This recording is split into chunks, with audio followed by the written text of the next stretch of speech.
So today we saw a handful of people on the docket. Could you kind of explain what was observed today? So one of the interesting things that I noticed today is there were a lot of unaccompanied minors, and a lot of those minors were unrepresented.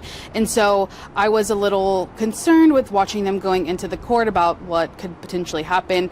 I think that there is definitely a increase in minor children presenting by themselves because of the lack of funding that most of the organizations that used to represent these children have had. So these huge funding cuts are leading to a lot of these kids showing up to court by themselves, unfortunately.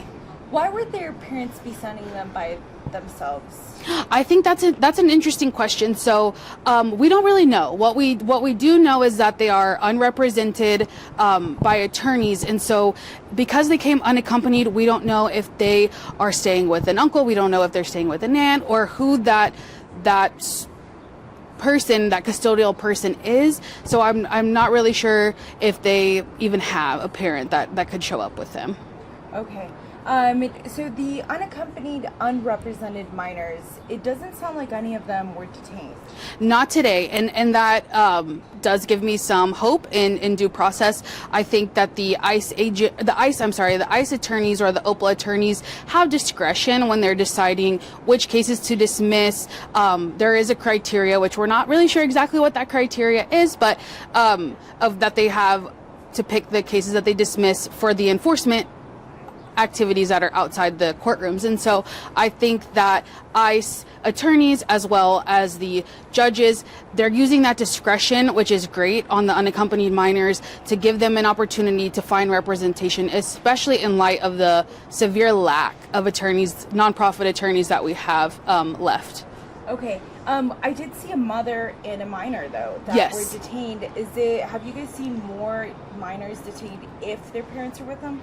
Yes, that is definitely, it seems like more of a trend, is that the parents are detained with their children. I think there are obvious reasons why that maybe is. They have someone to care for them in detention, and there are obviously more safeguards for kids who are detained unaccompanied. And so it would seem that OPLA attorneys, part of the criteria would be maybe that there is a parent with them.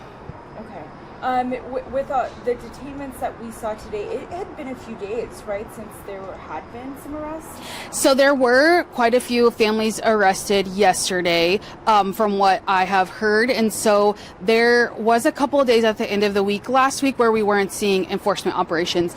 I don't know ICE's enforcement operations and how they choose how to enforce, but I did hear and read in the press that they were targeting construction sites. And so I can only assume that their enforcement was targeted elsewhere, but the court is definitely a place where there are people to detain if they want to detain people.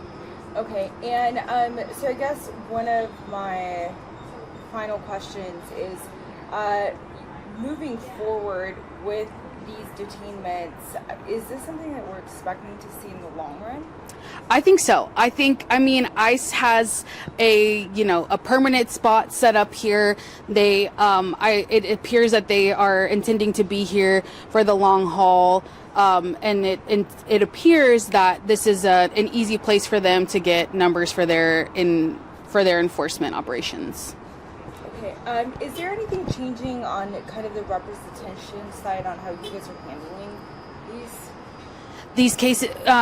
So in terms, it's interesting, with the cases being dismissed, right? They're a lot of them are going to appeal, or they're going to be put in an expedited removal process. What is interesting, and what will be interesting for us to watch as attorneys and for the press to watch, is what happens with the appeal decision for people whose cases were dismissed over their objection, and also how they're going to treat putting people in expedited removal proceedings while they have that appeal pending. Is there something I haven't asked you that you want to touch on, or you want people to hear? I just think it's important that people know their options before coming into court. You can comply with all of your obligations to the San Antonio Immigration Court without appearing in person. There are mechanisms to present by video or motions to do easy scheduling things, and I think it's important to talk to a attorney or a legal representative about your options before coming into court and being faced with enforcement operation. Anything else about the detainments, what you guys have seen? Nothing else, no other trends that I would maybe note. I think it's obviously horrific to see families being detained and children ultimately being detained, and it is horrific to see that people are showing up to their scheduled court hearings and following the law and then being ultimately punished for that. So we are, horrified, but there are options.